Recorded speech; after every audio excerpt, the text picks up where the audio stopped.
Bonjour à tous, ravi de vous retrouver dans Smart Job, l'émission emploi RH de Bismart. C'est tous les jours en direct du lundi au vendredi, débat, analyse, expertise. Je suis très heureux d'être avec vous. Je vous présente nos rubriques aujourd'hui. Dans Bien dans son job, on parle de santé, et pas seulement d'ailleurs de prévoyance. Une offre pour les travailleurs non salariés. L'entreprise Ener, la directrice déléguée sera avec nous pour en parler. Smart et réglo, la vie privée des salariés concerne-t-elle les employeurs ? A priori non. On fera le point avec une avocate dans quelques instants dans notre rubrique. La pause café, l'été est là, oui, il fait beau, enfin jusqu'à ce soir, dit-on. Et l'été, il faut penser à déconnecter. D'abord, tout simplement, peut-être ranger son portable au fond de son sac et ne pas le regarder toutes les 2 minutes. On en parlera avec Fanny Griesmer. Ce sera sa pause café. Puis le cercle RH, le pass sanitaire, une nuit de débat à l'Assemblée nationale.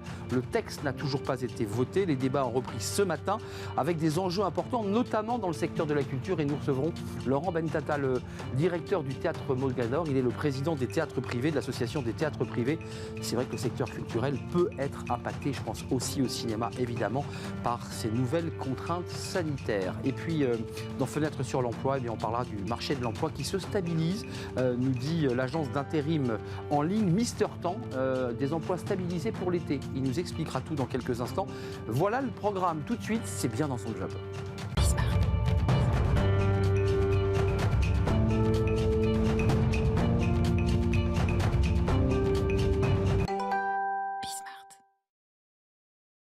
Bien dans son job, c'est une rubrique importante pour les entrepreneurs, les indépendants, les freelances. On va parler de leur santé, parce que c'est un sujet important quand on est un jeune créateur d'entreprise. Parfois on oublie, on se dit « Ah mais oui, il faut que j'ai une mutuelle, c'est très important. Comment je vais faire pour la trouver cette mutuelle ?» On en parle avec Fanny Ridet. Bonjour Fanny. Bonjour. Merci d'avoir répondu à notre invitation. Directrice générale déléguée marketing, stratégie et individuelle du groupe Ener. Exactement. Le groupe Ener, c'est un groupe 100% français, familial. Tout à fait. 1500 collaborateurs. Environ. Avec un peu plus de 2 millions de clients en France et à l'international.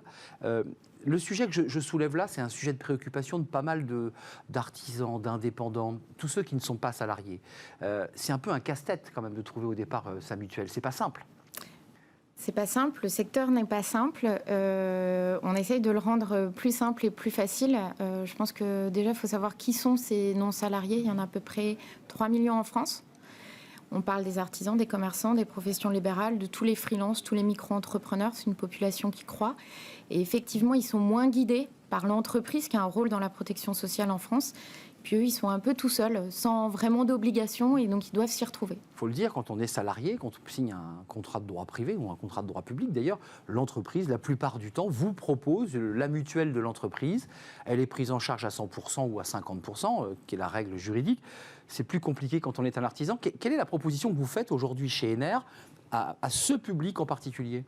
Alors, qu'est-ce qu'on met derrière protection sociale ? C'est ça. Il y a 2 sujets, vraiment. Il y a plusieurs tiroirs à l'intérieur. Il y a plusieurs tiroirs. Et il y en a un qu'on oublie un petit peu. Il y a la santé, donc on voit assez les bien remboursements de soins. Les remboursements de soins, optique, dentaire, hospitalisation, médecine douce, etc. Nous, on y ajoute des services parce qu'on y croit énormément, parce qu'on pense que ces travailleurs non salariés, ils ont des besoins spécifiques. Et puis on a la prévoyance. Alors, qu'est-ce que la prévoyance ? Ça, on le sait moins. C'est tout ce qui vient en relais quand vous êtes en incapacité, en invalidité, donc en arrêt de travail ou en cas de décès. Les salariés sont très souvent équipés. Les travailleurs non salariés, c'est à peu près la moitié seulement qui a souscrit à une offre de prévoyance. C'est-à-dire... Ceux qui n'ont pas souscrit, excuse-moi Fanny, ils ne touchent rien, ils n'ont pas d'aide, ils ont la sécu minimale. Exactement.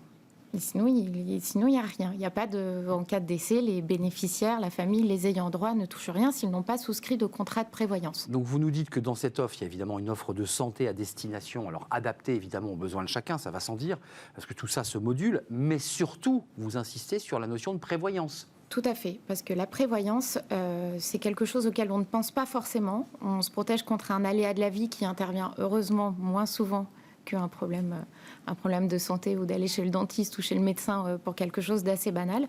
Mais nous, oui, on insiste largement sur la prévoyance et on veut rendre ça plus simple, plus facile, moins d'exclusion. Donc, vous pouvez souscrire à notre offre. Ça vous permet d'avoir des relais en cas d'incapacité, d'invalidité. Vous savez ce que vous toucherez parce que c'est forfaitaire le jour où vous êtes arrêté. Vous savez ce que vos ayants droit toucheront en cas de décès.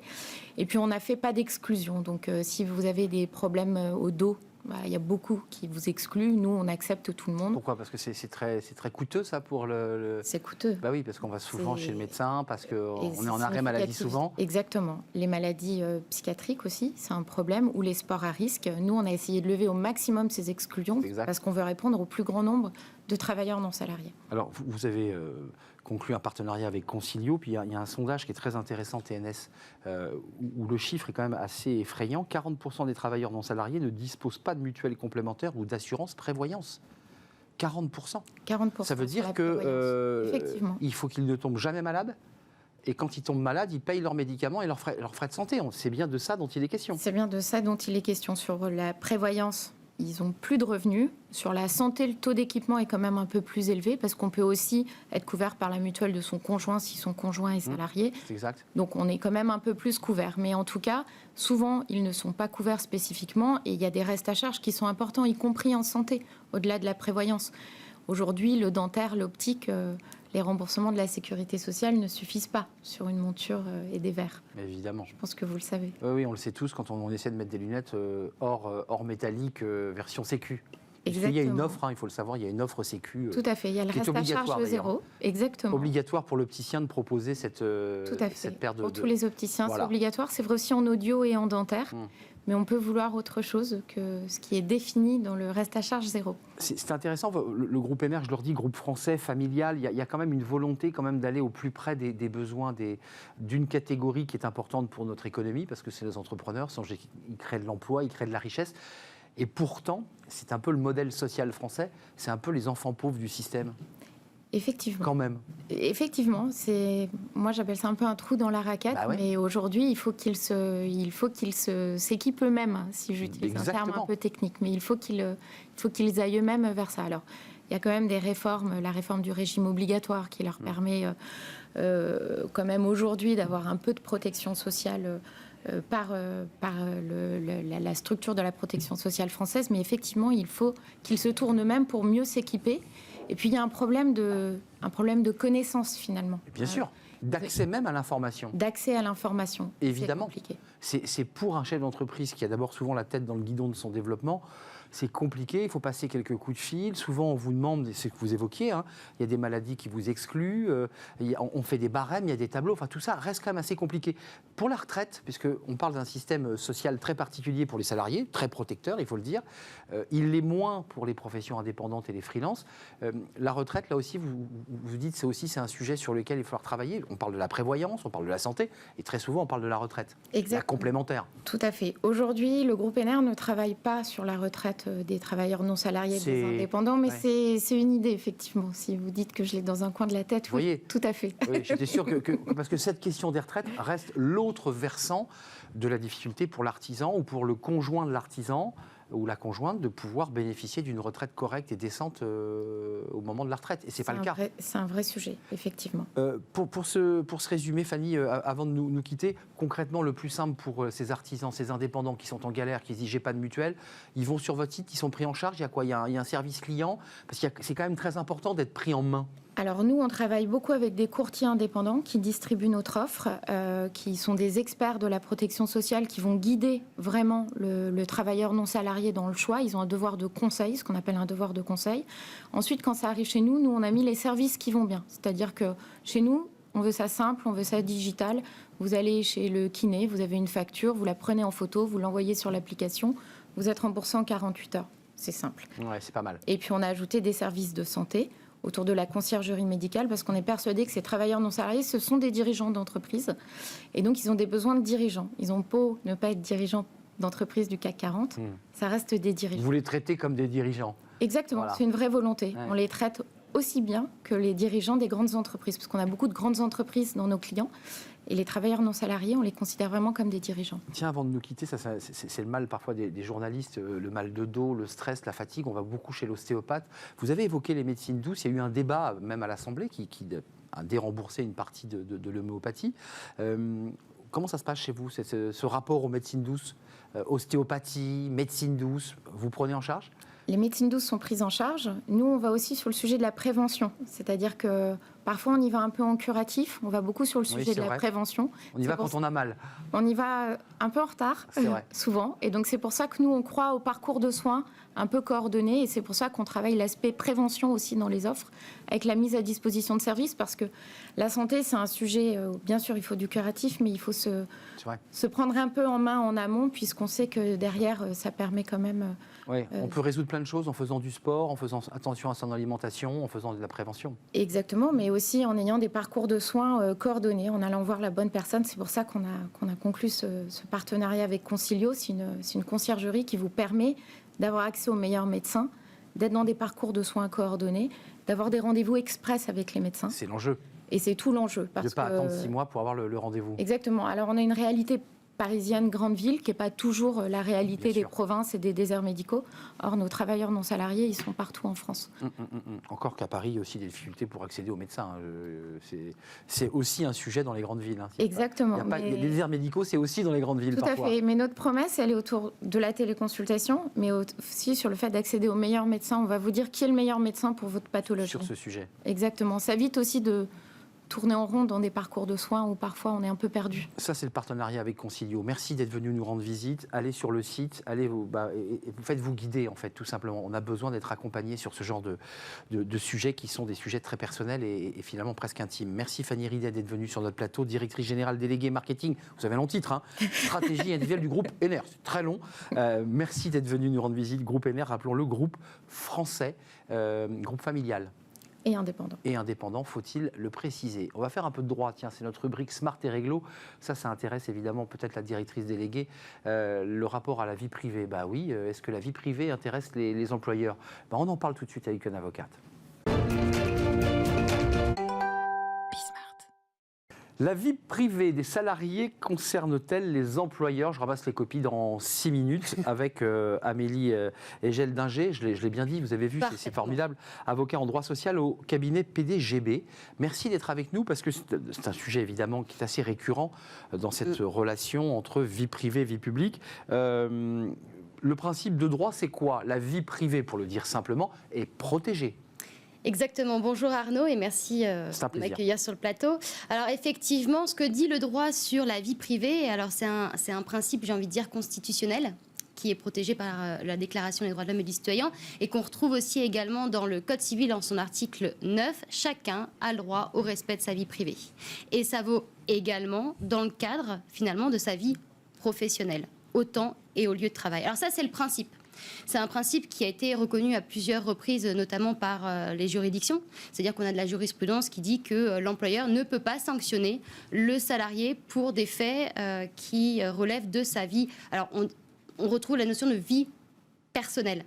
En fait, oui, vie personnelle, c'est compliqué, c'est quoi ? C'est ça. En fait, ça regroupe plusieurs notions, plusieurs réalités. Alors, on retrouve le domicile, la vie amoureuse, la santé du salarié. Donc, ce sont des éléments, c'est assez important finalement. Et sa vie numérique. C'est ça, exactement. Les réseaux sociaux, on pense tout de suite aux réseaux sociaux avec la vie numérique. Concrètement, un homme ou une femme tombe amoureux sur son lieu de travail d'un homme ou d'une femme. Est-ce qu'il peut être licencié pour cette relation amoureuse ? Alors la question est intéressante. Non. Sur le principe, pourquoi ? Alors le principe, on l'a rappelé, c'est on ne peut pas utiliser la vie privée pour sanctionner. D'accord. Voilà. Mais... Par contre, on retrouve finalement dans certaines dispositions légales, c'est une frontière qui est assez fine finalement entre vie privée et vie professionnelle. On ne peut pas retrouver par exemple une clause de célibat dans les contrats de travail. C'est interdit. On ne peut pas solliciter de son salarié. On vous embauche et on vous dit, écoutez, la règle sera simple, vous venez chez nous, vous serez bien payé, mais vous êtes célibataire. C'est ça, c'est pas possible. En revanche, on va retrouver finalement, c'est là où ça va intéresser l'employeur, c'est-à-dire qu'on va retrouver des dispositions légales qui prévoient que si le salarié, on a 2 salariés qui sont mariés ou pacsés, eh bien ils peuvent prendre leur congé ensemble. Évidemment, ça c'est l'enjeu des congés pour pouvoir rassembler la famille. C'est ça, mais là ça intéresse, la vie privée intéresse l'employeur puisqu'il va décider si oui. C'est vrai, dans ce cas-là il s'y intéresse. Effectivement, et pareil également on retrouve aussi, alors on ne peut pas par exemple 2 salariés qui sont mariés ou pacsés ou qui vivent ensemble, enfin qui travaillent aussi ensemble, on ne peut pas leur dire si un est licencié, l'autre sera licencié. Mais on retrouve par exemple cette clause dans certains contrats de concierge ou de gardien. Exact. Donc finalement, cette vie privée dont le principe dispose que le salarié, l'employeur, on la protège. Voilà. Eh bien, il y a des exceptions. Alors, on va en parler, et vous allez nous accompagner tout à l'heure dans le débat qu'on aura sur, qui est un débat de droit pur, puisque le législateur est en train d'écrire la loi. Donc ça vous intéresse au premier chef, évidemment, vous les avocats, vous recevez ensuite ces lois, et surtout leurs décrets. Le pass sanitaire, là, il y a un vrai débat sur la vie privée, c'est-à-dire, question simple, l'employeur, à l'entrée de son entreprise, pas le patron, mais en tout cas ses salariés, est-ce qu'ils peuvent, ces agents, vérifier les passes sanitaires et les cartes d'identité de leurs salariés? Voilà. Est-ce qu'il se dit, moi, je veux vraiment aller, je veux être carré, je vérifie. C'est possible ou pas, ça?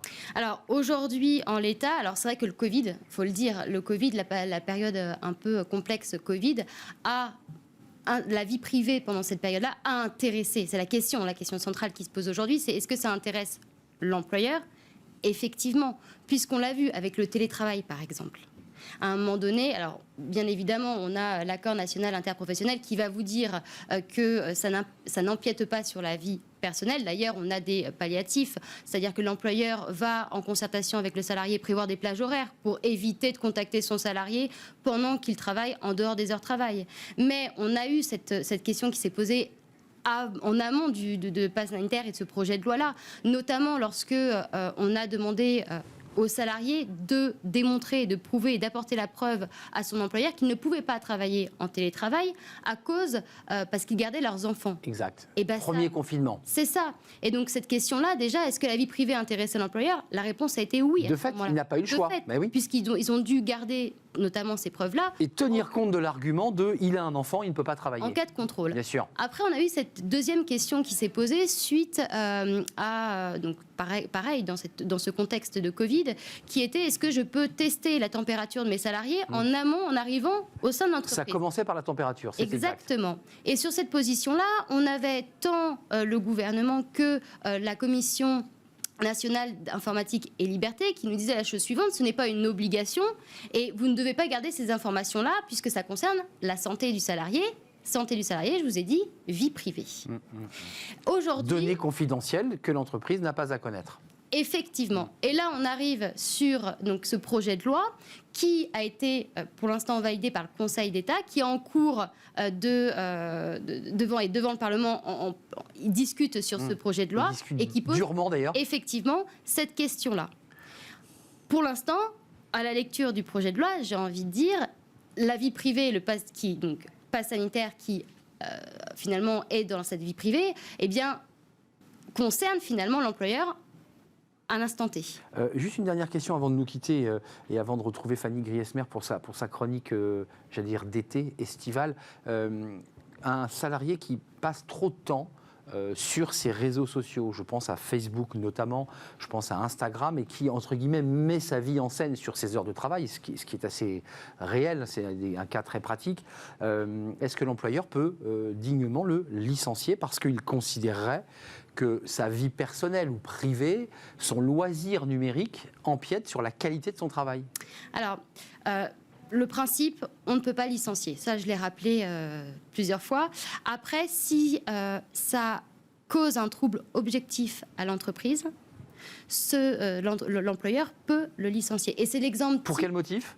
Réelle et sérieuse, cause réelle et sérieuse? Oui, pour la faute. Pour faute. Pour faute. Alors ça peut aller jusqu'à la faute grave, mais pas toujours. Alors on a sur le sujet plusieurs jurisprudences.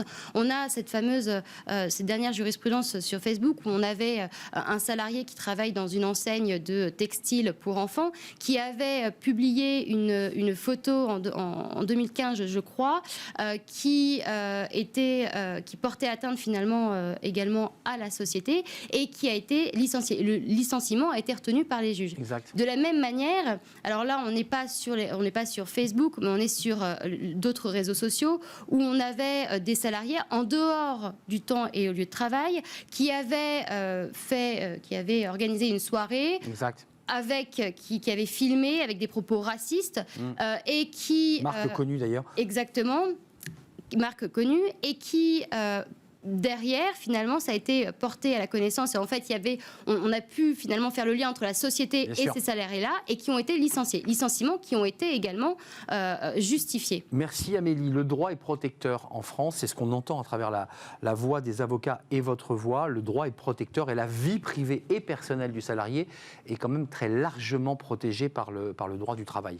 Ça me semble évident. Merci Amélie Egel-Dinger. Vous allez revenir nous voir dans quelques instants pour le débat parce que c'est un sujet qui intéresse les avocate en droit social au cabinet PDGB. Tout de suite, une petite pause estivale. Bah oui, le soleil, on jette du soleil.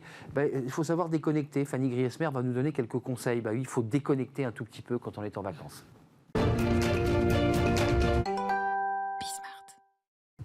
Fanny Griesmer, la pause café, une pause café particulière car c'est votre anniversaire. Je tenais à vous saluer Il paraît, oui. Et à vous souhaiter un bel anniversaire. Beaucoup. Voilà, c'est important qu'on se dise aussi ces choses-là qui sont agréables. L'été arrive, les vacances arrivent. Je ne sais pas si vous êtes capable de le faire, mais en tout cas, les conseils que vous nous donnez, absolument pas. C'est apprenez à décrocher. Oui, c'est vrai qu'on a eu hein. un printemps confiné, un début d'été assez pluvieux. L'heure est venue pour la plupart d'entre nous de changer d'air, de prendre le large, de profiter de quelques jours de congé bien mérités. Vous comptez les jours, des projets de farniente, de détente, de bain de soleil plein la tête. Mais voilà, paradoxe absolu.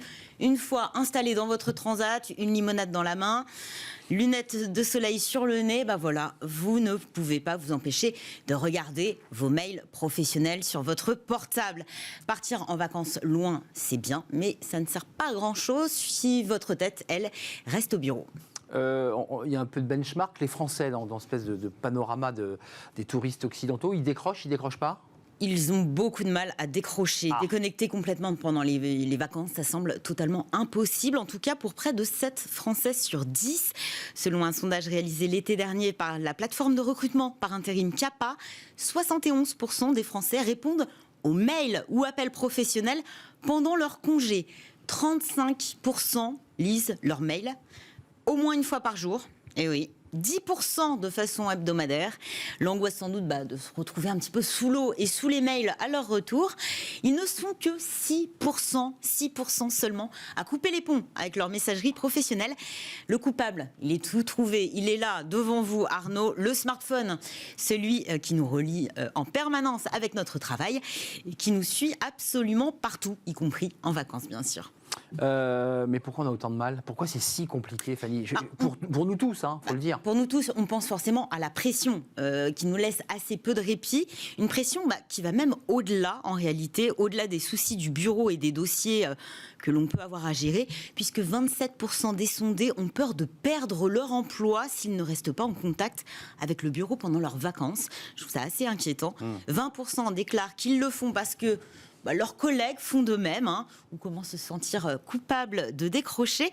Et 22% suivent ce qu'il se passe au travail car ils s'ennuient pendant leurs vacances. C'est pas sympa pour leurs femmes. Je trouve que c'est beaucoup. C'est pas gentil pour leurs femmes, tout ça. Et pourtant, c'est nécessaire, je veux dire, d'un point de vue presque médical, de faire une pause. Indispensable. Ça doit même s'inscrire en tête de vos priorités pour les vacances. Une césure estivale qui est l'occasion idéale de prendre un petit peu de recul, faire le vide, se ressourcer et surtout recharger les batteries. Une énergie et peut-être de nouvelles idées, qui sait, dont vous aurez certainement grand besoin à la rentrée. Une vraie pause, quelle que soit d'ailleurs la saison, c'est toujours bénéfique. Elle vous rendra meilleur, elle nous rendra en tout cas que meilleur, plus opérationnel et productif. C'est aussi une barrière de prévention contre le surmenage et le burn-out. Encore faut-il réussir à déconnecter, à faire le vide dans sa tête, en tout cas l'espace de quelques jours, et c'est pas toujours évident. Les bons conseils, Fanny, parce que c'est un peu ça l'idée, c'est qu'est-ce que vous nous dites là ? Parce que certains sont en train de faire les valises là. Le BABA. On oublie le téléphone ? Alors, on oublie le téléphone, mais surtout on prépare son départ. Si on est dans les valises, vous êtes peut-être encore un petit peu au bureau pour partir l'esprit tranquille et le cœur léger. On part dans les règles de l'art. Il n'y a rien de pire que de partir avec des incertitudes, des questions ou des dossiers en suspens. Si vous avez un collègue qui gère en votre absence, organisez une passation de pouvoir, ça vous rendra plus serein. Astreignez-vous aussi à finir votre to-do list. Ne laissez pas des choses à finir à la rentrée. Forcément, vous allez repenser à un dossier que vous allez laisser de côté, qui à votre retour aura pris peut-être un peu trop de retard. Bref, en gérant mieux votre absence, vous saurez que rien ne presse, que toutes les urgences ont été gérées, il n'y a pas de quoi paniquer, tout est sous contrôle, vous serez beaucoup plus serein pendant vos vacances. Il s'agit aussi d'anticiper son retour. Alors c'est vrai que qui dit coupure et congé dit boîte mail saturée. Il faudra faire un petit tri au retour. Sauf si, bien sûr, dans votre transat, vous avez fait des petites séances ça qui se passe. De lecture de mail. On nettoie sur le transat.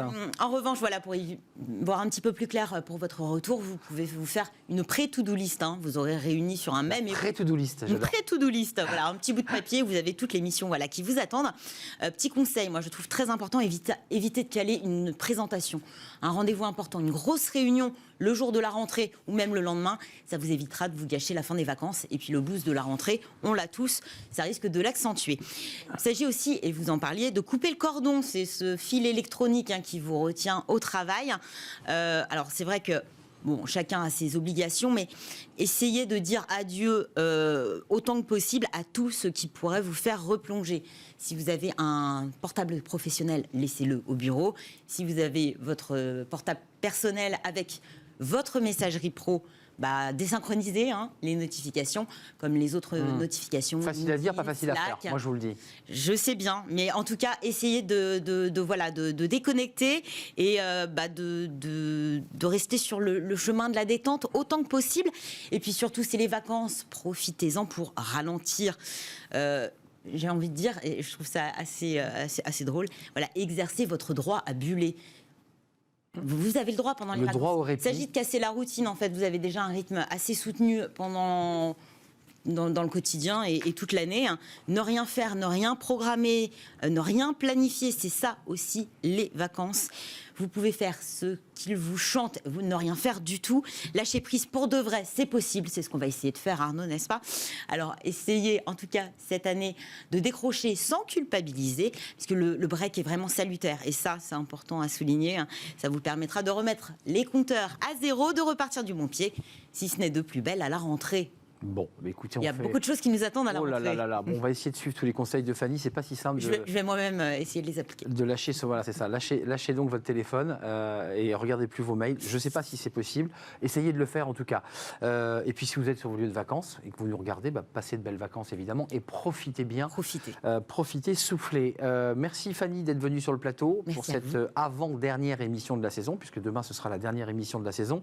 Le cercle RH aujourd'hui, c'est le pass sanitaire. Vous allez me dire, on en parle tous les jours. Oui, parce que les salariés, parce que les patrons d'entreprise, parce que les patrons du secteur culturel se disent qu'est-ce qu'il va sortir de cette loi, quelles sont les obligations auxquelles nous allons devoir nous plier. On va en parler, on parle du secteur culturel avec un des acteurs, patron d'un théâtre connu à Paris. Comment gère-t-il ses salariés? Comment va-t-il gérer évidemment le public? C'est un sujet de droit, c'est un sujet important et on en parle, c'est le cercle RH. C'est juste après cette pause.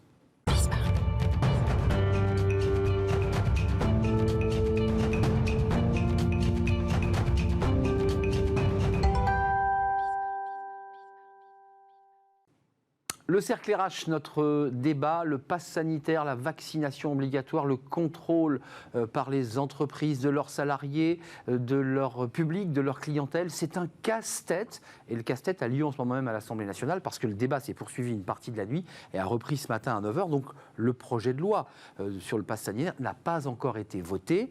Il va en sortir un texte qui repartira évidemment au Sénat.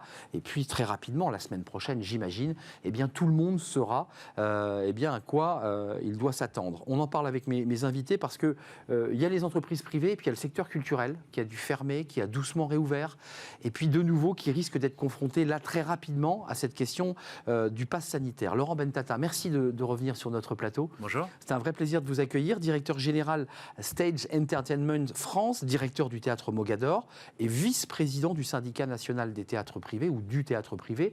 Alors, vous étiez venu nous en parler d'ailleurs, le Roi Lion, parce que c'est intéressant de suivre nos invités, va bien démarrer en novembre prochain à Mogador. On fait tout pour, en tout cas. Vous êtes dessus? Ah oui.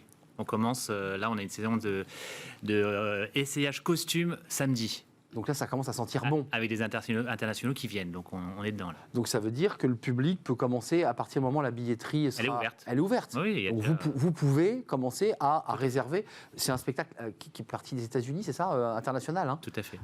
Et puis d'autres sujets, et puis des sujets d'enjeux de chefs d'entreprise, et c'est aussi pour ça que vous êtes là avec nous aujourd'hui, parce que vous avez des salariés, et peut-être des débats parfois un peu compliqués avec eux. Je ne le fais pas dire. Et puis avec nous, Amélie qui était avec nous, alors je l'ai présenté, Edel Dinger, avocate en droit social et en droit du travail. Vous viendrez peut-être nous éclairer, parce que l'avocate que vous êtes, vous regardez de très près les articles qui sortent, parce que ça va être évidemment de la jurisprudence, du conflit et des débats. C'est ça. Laurent Bentata, d'abord une question très corporate au chef d'entreprise, pas celui qui monte des spectacles et qui fait rêver le public, mais vous êtes à la tête d'une entreprise. Dans quelle situation vous vous retrouvez là? J'imagine que vous attendez de savoir si vous allez devoir obliger vos salariés à montrer un pass. Comment ça se passe là? Vous en avez parlé avec vos équipes?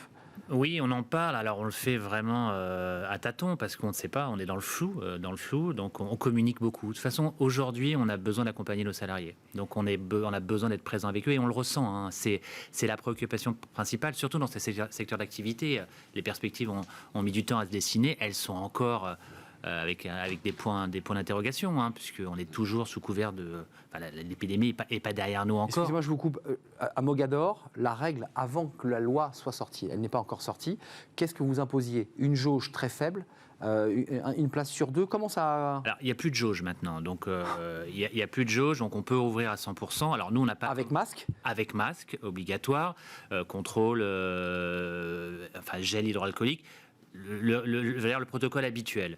Maintenant, il y a le pass sanitaire qui va être une nouvelle donne pour nous. Alors, on a la chance, entre guillemets, de ne réouvrir que mi-novembre. Donc, je pense qu'entre maintenant et mi-novembre, les choses vont se passer, beaucoup de choses qui vont se passer, à la fois au niveau technologique, au niveau opérationnel, au niveau réglementaire. Donc, sur ces trois aspects, donc, on est en train d'anticiper, travailler, puisqu'on prépare les choses, mais on ne veut pas se précipiter parce qu'on a un peu, de temps, et je sais que les choses évoluent très vite. D'ailleurs, le projet, comme vous l'avez précisé, n'est pas encore voté, donc il va encore, il y a beaucoup de choses à préciser, hein. On est encore dans le flou total, contrôle d'identité ou pas. Les restaurants sont exonérés de ce contrôle d'identité. Quid des théâtres?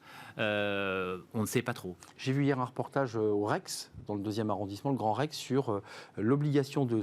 Alors le chef d'entreprise qui dirige le Rex a obligé même ceux qui avaient le pass sanitaire à porter le masque, donc une double protection, expliquant que la jauge n'était pas pleine et qu'il recevait même des lettres d'insultes de militants anti-vaccins qui disaient « mais moi, jamais je remettrai le pied dans votre cinéma parce que vous m'obligez ». Qu'est-ce que dit le droit? Et je vous ai posé la question de manière indirecte tout à l'heure, concernant les obligations que pourrait avoir un chef d'entreprise. Le Code du travail a prévu ce genre de choses? Alors, le cas Covid, précisément, non. En revanche, l'employeur, ce qu'il faut vraiment, et je l'ai à plusieurs reprises rappelé sur ce plateau-là, a une obligation de sécurité envers ses salariés. Et c'est ça qui est important, parce que derrière, ça peut avoir des conséquences pour l'employeur qui sont très importantes. Et c'est vrai que c'est une obligation qui est constante, j'ai envie de dire, et qui est obligatoire pour l'employeur. Et à côté de ça, on a un projet de loi où il y a, comme vous le disiez très clairement, il y a des points encore qui ne sont pas traités. Et typiquement, par exemple, aujourd'hui, donc on sait qu'à partir du 30 août, on va avoir le pass sanitaire en tout cas, c'est ce que dit le projet de loi pour les salariés des établissements recevant du public. Donc, les ERP. Voilà, tous ceux qui sont concernés par ce projet de loi, tous les établissements, on va avoir une obligation vaccinale. Donc de licenciement possible, ce qu'a dit la ministre. Excusez-moi, je m'adresse à l'avocate. Après le 30 août, mise à pied, étape de mise à pied, on retire le salaire, puis ensuite on licencie s'il faut. C'est ça, c'est ce qui est dans le projet de loi. Et la problématique est la suivante. Quid, est-ce qu'on peut poser des RTT, des congés payés pendant cette période de 2 mois? Est-ce qu'on est sur de la mise à pied conservatoire ou pas? Finalement, le champ juridique... La phrase est là. Après 2 mois de suspension, ce sera un licenciement pour motif personnel avec toute garantie de la procédure de licenciement prévue. Dans ce cas, dans les indemnités de licenciement pour les salariés. Juste, je fais une parenthèse. Laurent Bentata, arrivé à cette extrémité-là, pour un chef d'entreprise? On ne veut pas y arriver, bien entendu. Mais déjà, une chose claire, nous sommes pour le pass sanitaire. Je pense que tous les théâtres sont mobilisés là-dessus. C'est la condition sine qua non pour ne plus refermer. Donc, on veut éviter d'arriver à cette situation extrême. Maintenant, c'est vrai que ça arrive à la dernière minute.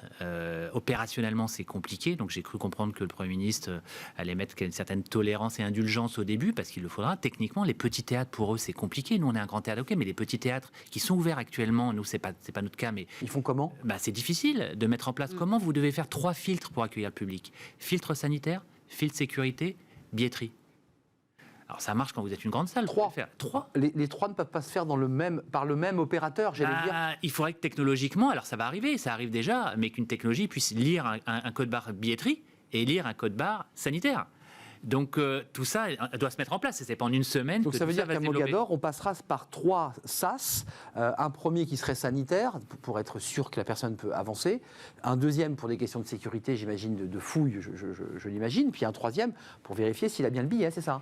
On va essayer, mais encore une fois, il y a une valeur expérientielle très forte et on y met un souci, un soin particulier à Mogador, de faire en sorte que ça soit très fluide pour le spectateur, et que ce ne soit pas une contrainte. Donc on va vivre avec. Donc on va devoir vivre avec ce virus, ça c'est une certitude. Donc le pass sanitaire, tout le monde, il est décrié aujourd'hui, mais c'est le sésame obligatoire. Ok, on va y arriver, on va vivre avec, il faut faire s'y habituer, à nous de trouver les moyens en respectant la règle. Bien sûr, ça c'est important parce que c'est pour le bien-être de nos salariés, mais aussi nos spectateurs, mais il faut que ça soit fluide. Juste d'un mot, parce que ça c'est un sujet qui nous arrive assez vite. Jean Castex dit, et Olivier Véran, dans l'hémicycle hier soir, évoquait l'augmentation des contaminations par le Delta, du jamais vu. On nous parle d'une 4e vague encore plus importante que toutes celles qu'on a vécues. Tout ça ne dit rien de bon, à la fois pour les vacanciers qui sont sur leur lieu de vacances, la première chose, et puis pour tous ceux qui sont les opérateurs de théâtre et se disent non, on va nous refermer encore, on va repartir sur une séquence. C'est pas possible psychologiquement ça. À la différence près que par rapport aux épisodes précédents. On est vacciné. Par rapport aux épisodes précédents, on a la vaccination. Donc encore une fois, il faut activer la vaccination. La seule course et le seul objectif, c'est la vaccination. Encore une fois, je ne suis pas un médecin, donc c'est pas à moi de tenir ce discours-là, mais aujourd'hui, on veut recommencer à faire rêver les gens, on veut retrouver nos spectateurs, on veut retrouver nos artistes. On a une spécificité dans le spectacle aussi. Et c'est là que c'est important par rapport au pass sanitaire et au protocole. On a des artistes qui ne sont pas masqués, eux. Oui. Donc là, ils jouent sans masque. Donc nous, on doit créer une bulle sanitaire, sur laquelle on est en train de travailler, pour éviter qu'ils soient en contact. Une bulle sanitaire, c'est quoi ? C'est dans le déplacement au niveau des coulisses, les faire se déplacer. En tout cas, il faut qu'ils travaillent. On a un objectif une obligation de moyens renforcés. C'est ce que j'ai cru comprendre en tant que chef d'entreprise. Donc on doit mettre en place tous les moyens renforcés pour assurer leur sécurité. Donc moi, l'idée, c'est que ces artistes ne soient pas en contact avec des gens qui ne soient pas vaccinés. D'accord. Donc ça veut dire ou tester. Travailler sur des parcours, des déplacements, des chemins particuliers. Tout à fait, et on va les tester. Par exemple, là, on a une session d'essayage de costumes, dans le concret, samedi, pendant 12 jours, avec une trentaine, cinquantaine de personnes. Ils vont être testés 3 fois dans la semaine. C'est l'enfer. Et même à ça, c'est là la question cruciale aussi. Les gens qui sont vaccinés, on les teste ou on les teste pas ? Mais oui. Mais on est d'accord, puisque j'évoquais le Delta, qui peut aussi nous toucher malgré le fait que nous soyons vaccinés. Alors on nous dit que ça sera moins grave, je ne suis pas médecin, lorsqu'on est vacciné que lorsque l'on n'est pas. Tout ça ressemble quand même à un casse-tête ahurissant. Juste une question de droit. Je regardais des reportages pour préparer l'émission ce matin, et on nous disait dans un premier temps, les restaurateurs n'auront plus obligation de vérifier la carte d'identité. Il arrive dans des théâtres, il y a de la restauration, on ne vérifiera plus. Et je voyais au Mont-Saint-Michel, excusez-moi de le citer, des vigiles, donc qui ne sont pas des officiers de police judiciaire ou des gendarmes ou des policiers, demander la carte d'identité en plus du pass.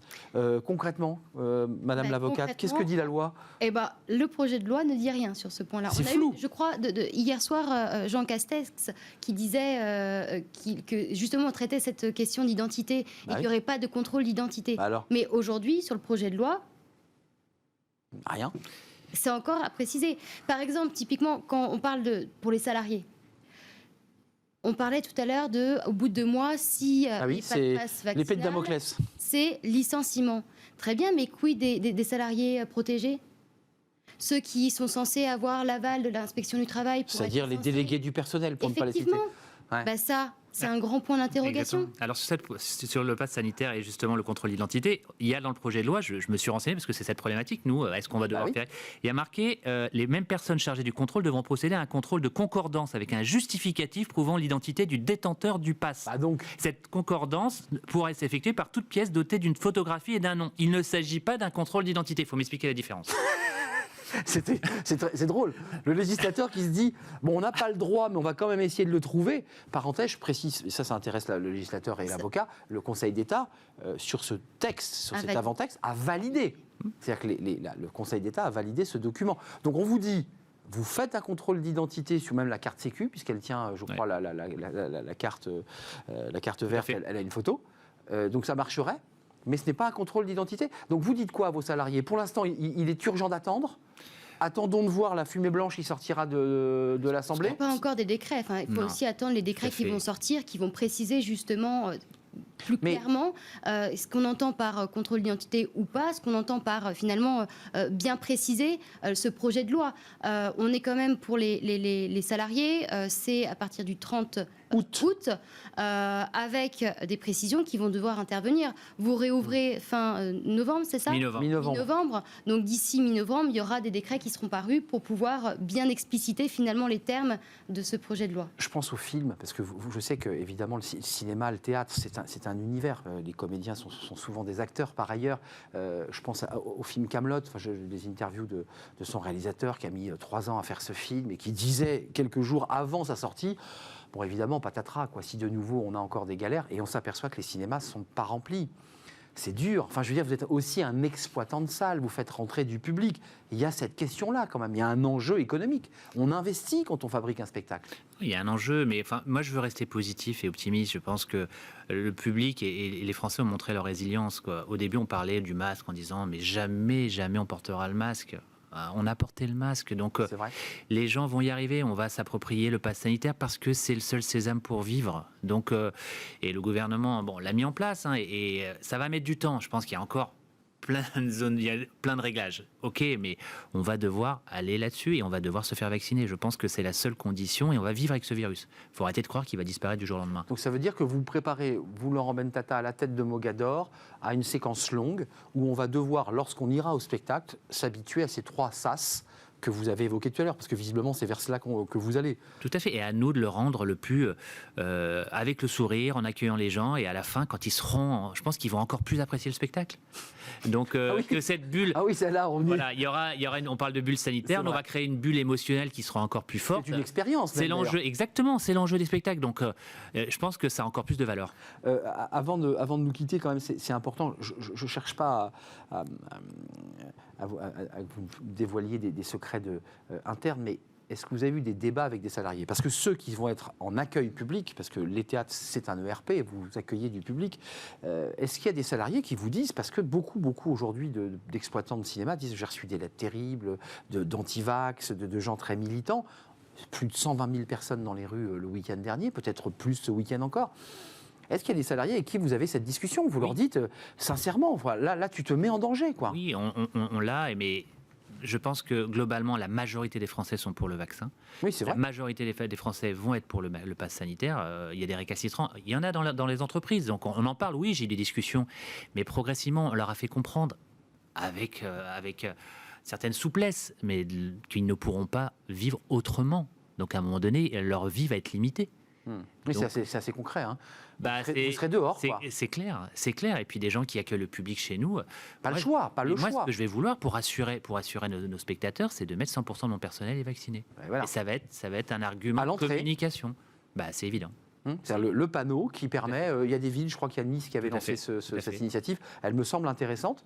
On rentre dans un lieu où on sait que l'ensemble du personnel de cuisine, l'ensemble du personnel est vacciné. Et vous savez, ça fait plus d'1 an et demi qu'on est à l'arrêt, hein. Donc les gens et notre personnel n'a qu'une envie, c'est de reprendre. C'est long, 1 an et demi. Alors comme disait Woody Allen, l'éternité c'est long, surtout vers la fin. Donc on espère qu'on est un peu à la fin de tout ça et qu'on va pouvoir retrouver notre public. Donc à nous de mettre les conditions. On a la chance à Mogador d'avoir un théâtre très beau théâtre et recyclé.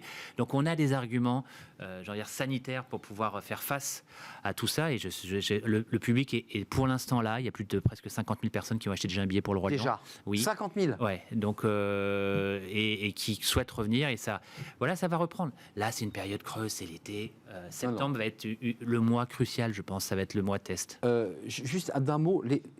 Pour ceux qui nous regardent, parce que vous êtes aussi à la tête de ce syndicat des théâtres privés, les aides économiques, parce que ça, c'était quand même un élément de soutien assez fort, la culture a été soutenue. on a retiré la prise ou il y a encore aujourd'hui des mesures d'accompagnement financier? Il y a encore, et je tiens à souligner et à remercier vraiment le gouvernement là-dessus, et je peux être critique avec eux, mais je fais partie d'un groupe international. La France a été l'un des pays où le gouvernement a le mieux soutenu la culture. Il faut le reconnaître.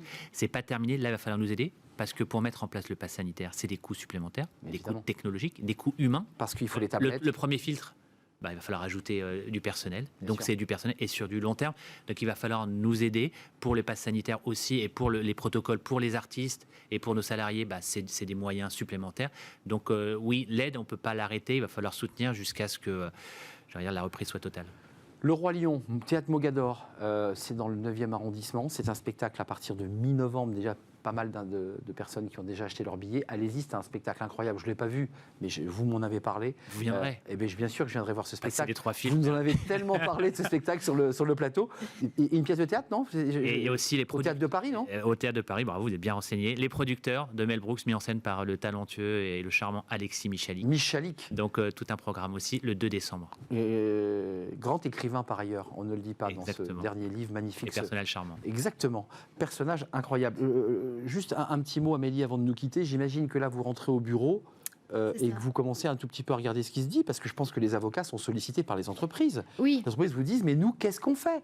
Quand ils entendent Elisabeth Borne leur dire, attention, virez vos personnels, enfin, je veux dire, c'est quand même pas rien quand on est chef d'entreprise. Qu'est-ce qui peut... Effectivement, alors c'est intéressant ce que vous disiez tout à l'heure, parce que l'employeur et les salariés vont avoir vocation là à échanger sur le sujet. C'est-à-dire qu'aujourd'hui, le projet de loi ne dit pas... Enfin, il faut qu'on discute. Au bout de 2 mois, qu'est-ce qu'on fait? Il y a une discussion, c'est-à-dire au bout de 2 mois, il n'y a pas le licenciement qui intervient.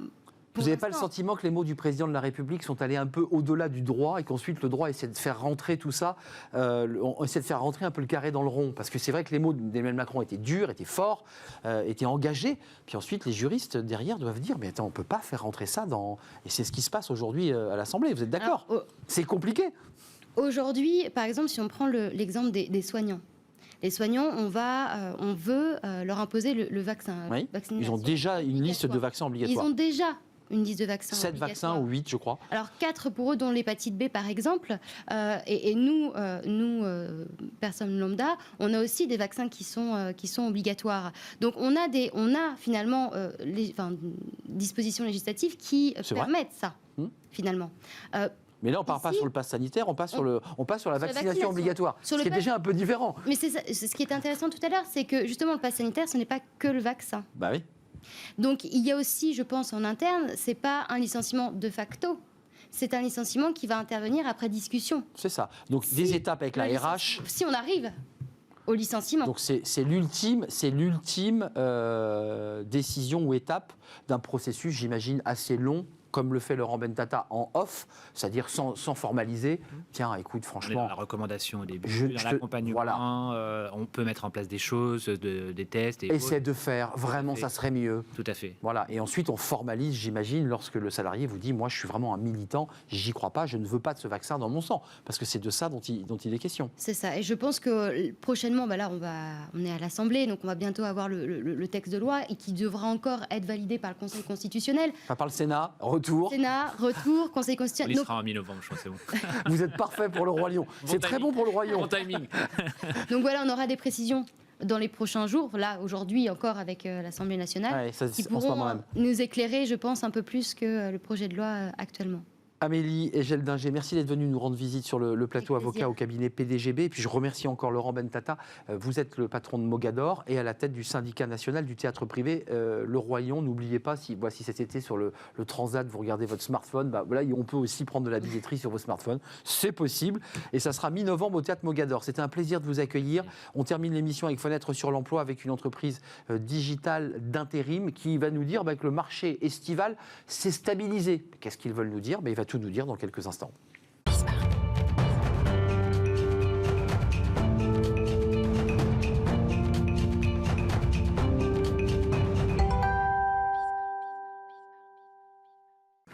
Fenêtre sur l'emploi, qu'en est-il du marché de l'emploi estival? C'est intéressant, on accueille Alexandre Pham, qui est le coprésident de Mister Temps Group.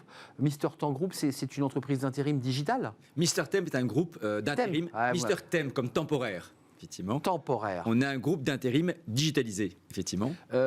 Concrètement, cette entreprise digitalisée, elle a un regard sur le marché.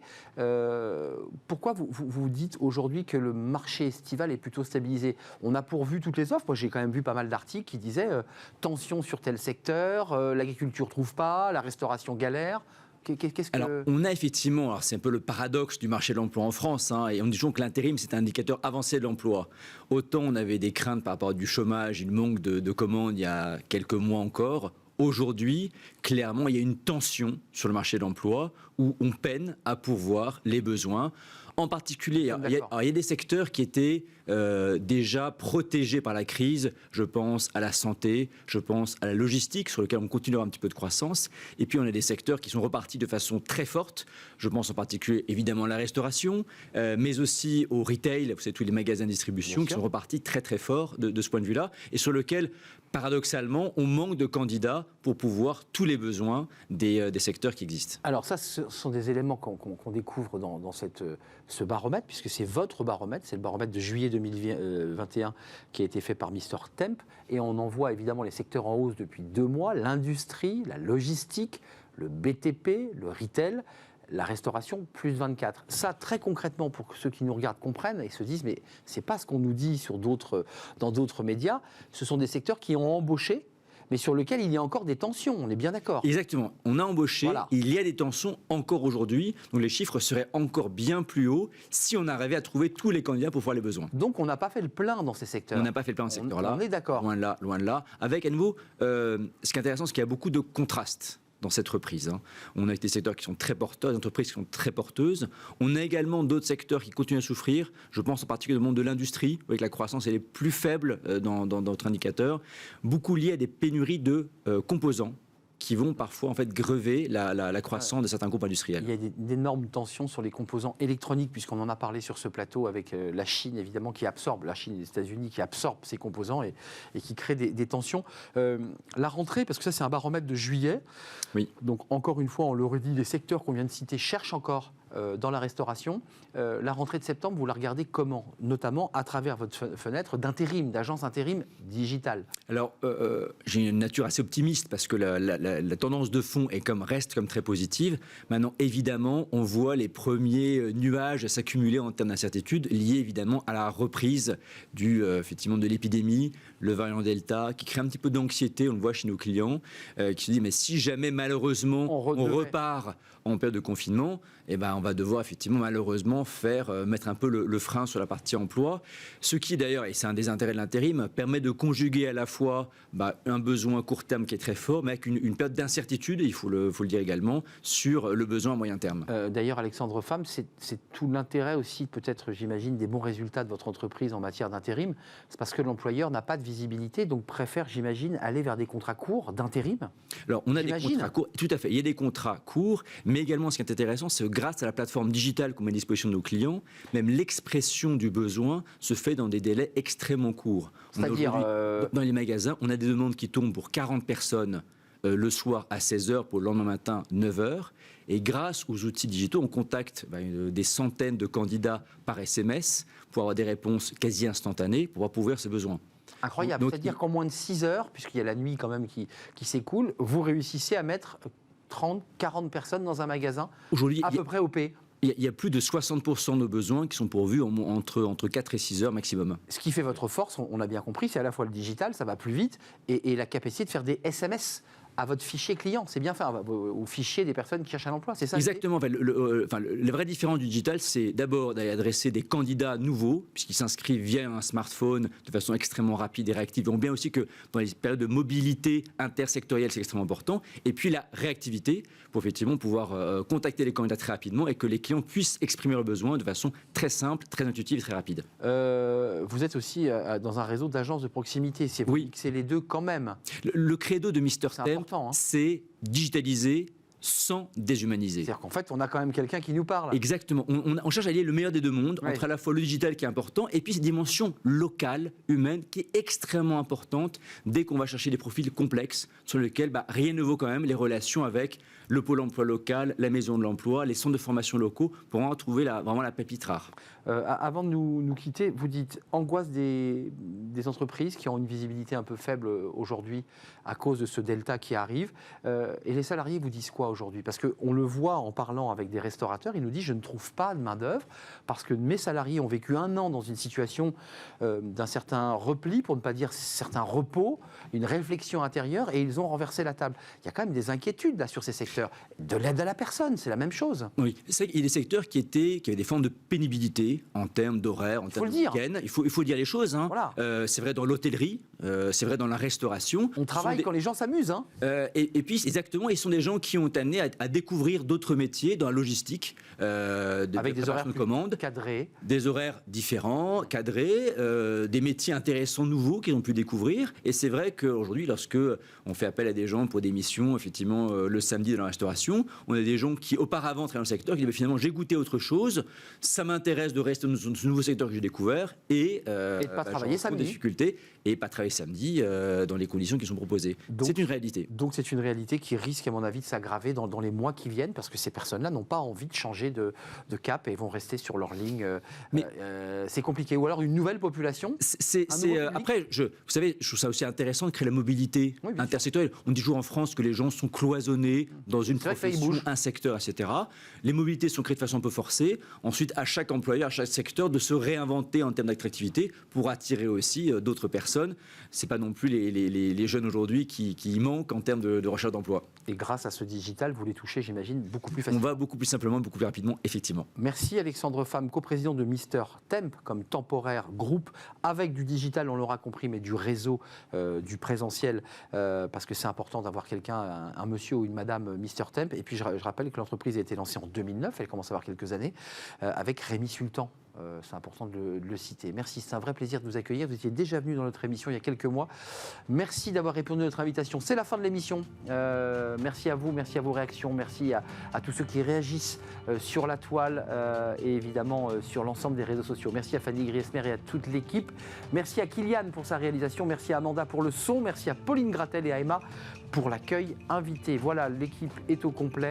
Je serai là demain pour la dernière émission de la saison. D'ici là, portez-vous bien. Et puis peut-être ranger votre téléphone. Bah oui, Fanny Griesmer nous a donné ce conseil. Allez, on déconnecte aujourd'hui. À demain. Bye bye.